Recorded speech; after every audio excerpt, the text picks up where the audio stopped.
Body সয়েলের মধ্যে কি মধু আছে? প্রফেসর ইউনূসকে ডাকতে হবে, আর মাহমুদুর রহমানকে ডাকা যায় না? কোথাও ডাকছে? মাহমুদুর রহমানকে কোথাও এনগেজ করছে? করেনি। দেবপ্রিয়কে করে এসে এনগেজ, অমুককে করে এসে এনগেজ, তমুককে করে এসে এনগেজ, আর একটা করে ঝামেলা করে। আর সেই ঝামেলাগুলো সামলাই আমরা আমরা সামলাই আমরা সামলাই। প্রফেসর ইউনূসের কোনো মিডিয়া আছে নাকি? কোনো মিডিয়া প্রফেসর ইউনূসের চোদে নাকি? প্রফেসর ইউনূসের সরকারকে কেউ চোদে না। আমরা সামলাই, ন্যারেটিভ আমরা তৈরি করি,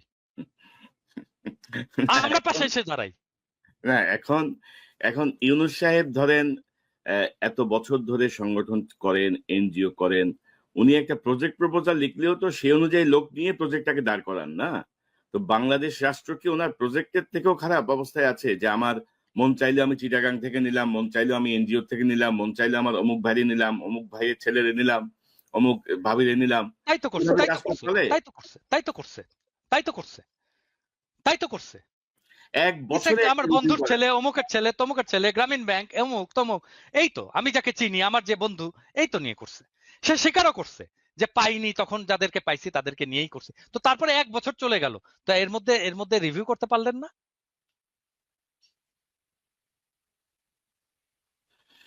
না, এই দায় তো নিতে হবে। এবং আমি তো অনেক আরো খারাপ কথা শুনি, খারাপ খবর শুনি। আমি জানি না ওইদিকে যাচ্ছে কিনা, কি হচ্ছে আদৌ ওনার, উনি কতটুকু নির্বাচনে সক্ষম হবেন।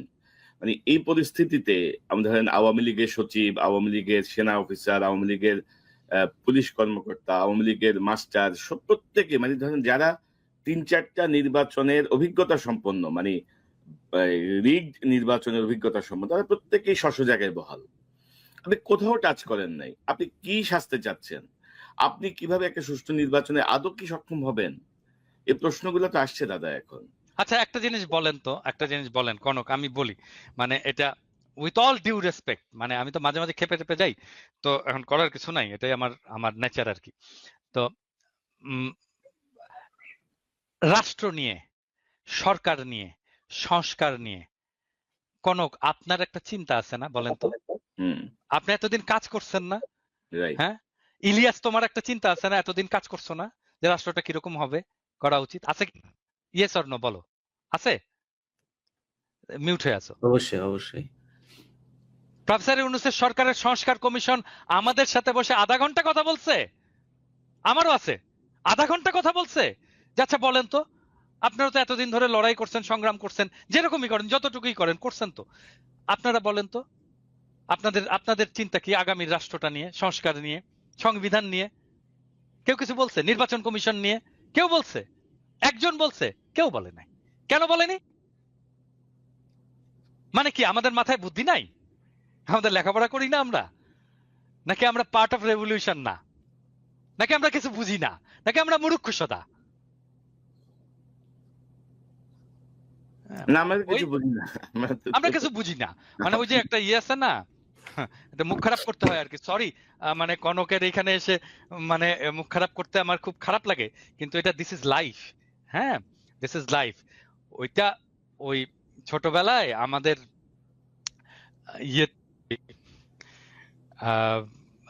আমাদের মেডিকেল কলেজে আমাদের ডোমদের ইয়ে ছিল, যারা লাশ কাটতো আর কি, লাশ কাটতে আমাদের হেল্প করতো। হ্যাঁ, ডেড বডি তারা প্রিজার্ভ করতো, পোস্টমর্টেমেও তারা হেল্প করতো, আর ডেড বডি কাটতেও খুব এক্সপার্ট, ভেরি এক্সপার্ট তারা। তো ওই রকম পচা টচা লাশটা আসতো সারাক্ষণ, এর গন্ধ টন্ধ তো বিভৎস গন্ধ। তো ওরা সারাক্ষণ টাল হয়ে থাকতো, মাল খেয়ে টাল হয়ে থাকতো আর কি। হ্যাঁ, তো ওর একজনের, এবং তারা খুব দার্শনিক কথা বলতো মাঝে মাঝে। হ্যাঁ, এত দার্শনিক কথা বলতো না, এগুলো যারা শোনেনি তারা ওই লাইফের ওই ফিলোসফি গুলো জানে না আর কি। তো বড়লোক এবং গরিব, এদের মধ্যে যে তফাৎ, এইটা সে কিভাবে এক্সপ্রেস করতো সেই ডোম আমাদেরকে। হ্যাঁ, তো সরি ফর মাই ল্যাঙ্গুয়েজ, এখানে মিউট করা যাবে না, বাট আমি তারপরেও এটাকে বলতে বাধ্য হচ্ছি, কারণ this is philosophy, this is life. সে বলতো যে ভাই, আমরা শাক খাই, পেতনি লাগাই, আর ভূত হয়, আর উনারা সোনা খায়, পরি লাগায়, আর মাল হয়। তো এই যে সরকার, এই যে প্রফেসর ইউনূসের সরকার, এইখানে দরকার সোনা খাওয়া লোক, যারা পড়ি লাগিয়েছে এবং যারা মাল পয়দা করেছে, তাদেরকে দরকার প্রফেসর ইউনূসের সরকারের। আর আমরা, আমাদের বাপেরা শাক খেয়েছে, পেতনি লাগিয়েছে, আমরা ভূত হয়েছি। আমাদের কি? আমাদের এটা রাষ্ট্র? এটা আমাদের রাষ্ট্র না। এই রাষ্ট্র ওদেরকে, ওদের যারা সোনা খায়, পড়ি লাগায় আর মাল হয়। আমাদের মতো পেতনি পেতনি চোদার রাষ্ট্র এটা না তো। এটা গরিবের রাষ্ট্র তো না, এটা খুবই এটা দরিদ্রের রাষ্ট্র না, এটা গণমানুষের রাষ্ট্র না, এটা এলিটের রাষ্ট্র। এই এলিটের রাষ্ট্র ভেঙে দেব, এবং এটাই আমার লক্ষ্য।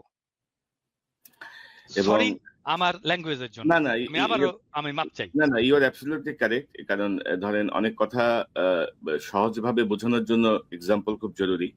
এবং ধরেন আসলেই তো তাই দাদা, তাই না? আসলেই তো তাই। তো এখন আসলে এই জন্য আজকে আমি আমার শিরোনামটা রেখেছি যে উনি কি সুষ্ঠু নির্বাচনে আসলে সক্ষম হবেন কিনা।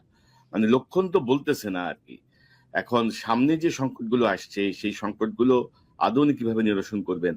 আজকে দেখলাম জাতীয় ঐক্য কি যেন ঐক্যমত্যের যে কমিশন, ওরা অঙ্গীকারনামা পাঠিয়েছে রাজনৈতিক দলের কাছে। মানে একটা, মানে কি বলবো, একটা তামাশা, চারিদিকে তামাশা চলছে। তো ইলিয়াস, আপনার শেষ মন্তব্যটা শুনি। আপনার ওভারঅল কি মনে করেন, ইউনূস কি আসলে নির্বাচনে সক্ষম হবেন কিনা? এখন আসলে করণীয় কি? সময় তো আর হাতে বেশি বাকি নাই। তো সার্বিকভাবে আপনার কোনো যদি পরামর্শ বা পর্যবেক্ষণ থাকে।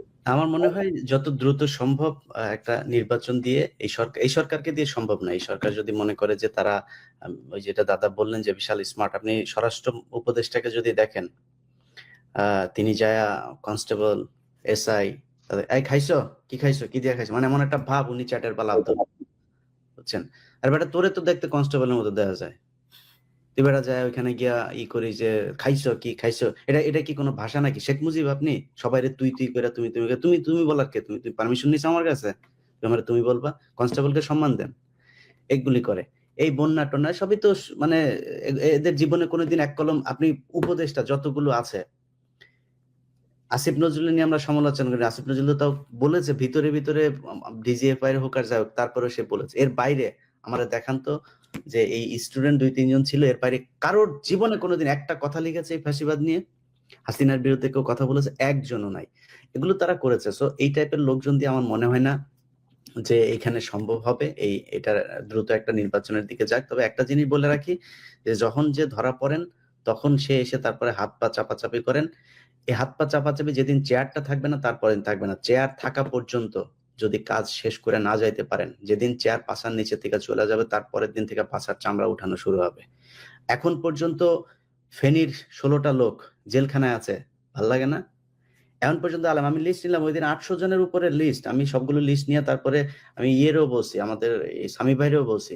স্বামী ভাই আমার ওই দিন ফোন করছে, বলছে ভাই কারা কারা আছে? আমি বলছি ভাই আমি আপনারা দিব, আমি আমি যে জায়গায় দেওয়ার দরকার আমি দিব, দেখি কে কি করে। এখন পর্যন্ত বিডিআর এর লোকগুলো রে ভাই, জীবনে এই পৃথিবীর ইতিহাসে এখন, আরে ভাই শেখ হাসিনার মতো বদমাশ আমার জীবনে, আমার নিজের চোখে যত মানুষ দেখেছি, ওরে আমার দুর্ভাগ্য যে সামনে থেকে দেখছিলাম 2 দিন। আমার জীবনে দেখা যত মানুষ নিজের চোখ দিয়ে, ওর মতো জঘন্য মানুষ এই পৃথিবীতে কোনোদিন পয়দা হয়েছে বলে আমার মনে হয় না। ফেরাউনও এত আল্লাহর সাথে যুদ্ধ ঘোষণা করে না যেটা শেখ হাসিনা করেছিল। সো এই ধরনের মানুষ নিয়ে তারপরে তারা দেশ চালিয়েছে। তারপরে কোনোদিন একটা জামিনের আদেশ হবে, সেই শুনানির শেষে আদেশটা দিবে, বিচারক বলল লাঞ্চের পরে আদেশ দেওয়া হবে। তারপরে গেল রবিবার, সোমবার, and it's been 8 months। এই 8 মাসের মধ্যে এখন পর্যন্ত এটা কোনো বিচার? ডক্টর ইউনূস বাল ফালান আপনি কি করেন কি? আপনি এগুলি দেখেন না চোখে? এগুলি না দেখে আপনি দেশ সুন্দর করে থুইয়া তারপর চলে যাবেন। সো এই টাইপের কোন সরকার আমরা দেশে চাই না। যত দ্রুত সম্ভব, আমি আমার ব্যক্তিগতভাবে যদি মনে করেন, আমি সরাসরি বলি যে অনেকেই আবার বলবেন যে আমি বিএনপি টিএনপি করি। ভাই এখনো পর্যন্ত আমাদের দেশের বিরুদ্ধে এই যে জঙ্গি একটা এই কার্ড কিন্তু এখনো আওয়ামী লীগ বিভিন্ন জায়গায় খেলে যাচ্ছেন। আমি মনে করি বিএনপির ক্ষমতায় আসা উচিত এবার। এবং আমার বিশ্বাস, আমি তারেক রহমানের বিভিন্ন পলিসি টলিসি এগুলোর ব্যাপারে যতটুকু জানি, এবং বিএনপি যেটা সত্যি কথা, এই যে বললেন যে চাঁদাবাজি, প্রতিদিন নিউজ হচ্ছে বিএনপির ছাত্র দলের অমুক কোন এক উপজেলার জেলার, আরে ভাই সে ছাত্র দল, মানে এক গ্রামের এক ওয়ার্ডের এক স্বেচ্ছাসেবক দলের এক সেক্রেটারি, তারে নিয়েও নিউজ হয় বিএনপির ছাত্র দল এই কি স্বেচ্ছাসেবক দল নেতা। মানে দেখে মনে হয় যেন কেন্দ্রীয় নেতা বোধহয় চাঁদাবাজি করেছে। আপনি আসিফ সহ এই যে এদেরকে যেইভাবে কালার করা হচ্ছে, যদি আপনি করতে যান, কোন মন্ত্রণালয় সুষ্ঠুভাবে চলছে একটা মন্ত্রণালয় দেখান। সবখানেই তো দুর্নীতি হচ্ছে। কেন করা হচ্ছে? কারণ টার্গেট এনসিপি এবং বিএনপি। এই ২ টাকে যেকোনোভাবে কালার করা হবে। সো এগুলো করা হচ্ছে। আমার মনে হয় এই পরিস্থিতি যদি তারেক রহমান দেশে আসতো বা একটা সরকার যদি ক্ষমতায় থাকতো, তাহলে মনে হয় এই অবস্থা হতো না। এবং বিএনপি কিন্তু তাদের যেকোনো কারোর বিরুদ্ধে অভিযোগ আসলে সাথে, সাথে তাকে বহিষ্কার করছে। তারা যে আওয়ামী লীগের মতো যা মনে চায় তাই করছে, কোনো কেউ কিছু বললে কেয়ার করছে না, এরকম না কিন্তু। তারা সাথে, সাথে বহিষ্কার করছে। হচ্ছে তো ব্যবস্থা নেয়া। তো আমি মনে করি যে একটা সরকার আসলে তারেক রহমান যদি সরকার প্রধান হয়, সেক্ষেত্রে তার দলের উপরে তার সর্বোচ্চ থাকবে। এবং তারেক রহমান যদি দেশে যায়, আমি মনে করি সেদিন থেকে মানে দেশ বিএনপির অধীনেই চলবে। সো ওইটা আমার দ্রুত করা উচিত আমি মনে করি। এই সরকারকে কোনো সুযোগ দেয়ার আমি নির্বাচন পেছনে মানে এগুলো মানে যদি মানে করা হয়, আপনি আমি এই সরকারকে মনে করি না যে তারা দেশ পিছায় দিয়ে, যদি সম্ভব হয় ১ বছরে সম্ভব হইতো। আরো ৬ মাস সময় আছে। আপনি সরান। আপনি সরান। আপনি কেন এইসব পচা গন্ধ মাল নিয়ে তারপরে আপনি সরকার পরিচালনা করবেন? আপনি নতুন করে লোক নেন। দেশে অনেক মানুষ আছে, বিজ্ঞ লোকজন আছে, অনেক দেশপ্রেমিক মানুষ আছে, যাদের শক্তি আছে। তারা করবে। কিন্তু রাইট। সেটা না করে যদি এইভাবে করতে চায়, আমার মনে হয় এটাকে আমি আমার জায়গা থেকে কখনোই সাপোর্ট করি না, করব না। এইভাবে দেশ চলতে পারে মানে না। ১ বছরের মাথায় ১ বছর পরে এসে দাদা একটু আগে যে মুখ খারাপ করে কথাবার্তা বললেন না? ভাই, শরীরের রক্ত গরম হয়ে যায় আসলে এদেরকে নিয়ে কথা বলে। এইজন্য এতগুলো মানুষ, ওগুলি তো চোখে ভাসে এখনো। আপনার মনে নাই কনক ভাই, আমরা ঘুমাই নাই, রাত সেই গভীর রাতে ২ জন দাঁড়িয়ে, দাঁড়িয়ে কি হবে, কি হচ্ছে, কি? আরে ভাই, মানুষগুলি মারা যাচ্ছে চোখের সামনে। যখন এই যে করলো, লাইট গুলো সব ইন্টারনেট বন্ধ করে যখন ছবিগুলো আসতে থাকলো, ভাই খুব খারাপ। এগুলো এখনো মানসিকভাবে দেয়। আপনি এইরকম একটা দেশের রক্তের বিনিময়ে আসা স্বাধীনতাকে আপনি এইভাবে ধ্বংস করে দিবেন। এটা কোন ধরনের সুশীলতা রে ভাই? আপনি ক্ষমতায় এসে সাথে, সাথে ১ম এ আপনি মতিউর রহমানরে নিয়ে আপনি ইন্টারভিউ দিলেন। এগুলো আমরা দেখেছি। সো দেখছি অনেক কিছু। এগুলো যখন কিছু করার ক্ষমতা থাকবে না আপনাদের, তখন কিন্তু হাতে পায়ে ধরে লাভ হবে না। তখন কিন্তু সব ছিঁড়ে ন্যাংটা করা হবে। জি, সময় থাকতে সাবধান হন, দেশটা সঠিক পথে নিয়ে যান। জি দাদা আপনার সর্বশেষ পর্যবেক্ষণ, মতামত, পরামর্শ। না, আমি আমি আমি ইলিয়াসের মতের সাথে একমত যে আমাদের দ্রুত নির্বাচনের দিকে অগ্রসর হওয়া উচিত এবং নির্বাচন শেষ করে আমাদের স্ট্যাবিলিটি নিয়ে আসা উচিত দেশে। এটা এটা এটাই আমাদের প্রাইমারি লক্ষ্য হওয়া উচিত। এবং বিএনপি যেহেতু অঙ্গীকার করছে তারা একটা জাতীয় সরকার করবে, আমার বিশ্বাস যে তারা একটা অল ইনক্লুসিভ, সবাইকে নিয়ে একটা জাতীয় সরকার করবে এবং সবার কথা মাথায় রেখেই দেশটাকে চালাবে, সবাইকে নিয়ে। যদি সেটা চালায়, ওয়েল অ্যান্ড গুড। অবশ্যই নির্বাচনটাকে আরো অনেক সময় আছে, কারণ আমি আর একটা কনসার্নের কথা বলেছি, সেটা হচ্ছে যে এখনো 63% মানুষ ঠিক করেনি কাকে ভোট দেবে। সো এই 63% মানুষের ঠিক করার উপরেই নির্ভর করবে আগামীর রাজনীতি কি হবে, আগামীর রাজনীতি কি হিসেবে নির্বাচিত হবে।